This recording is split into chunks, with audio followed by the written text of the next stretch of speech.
லூக்கா 22வது அதிகாரம் 42வது வசனத்துல இயேசு கிறிஸ்து நமக்கு ஜெபித்து காட்டியிருக்கிறாரு. எப்படி? பிதாவே, என்னுடைய சித்தம் அல்ல உம்முடைய சித்தம் உண்டாகட்டும்.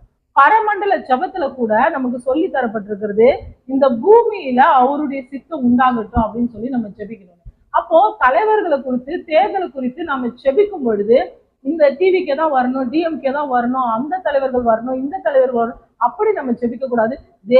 தேவனே, உமக்கு சித்தமான தலைவர்களை நீங்க எழுப்பித்தாங்கப்பா, அவங்க ஆட்சியில் அமரட்டும் ஆண்டவரே.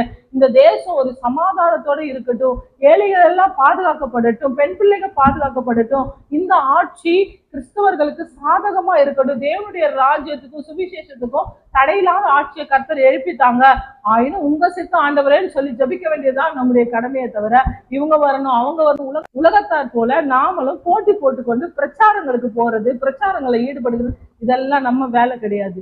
கிறிஸ்தவர்கள்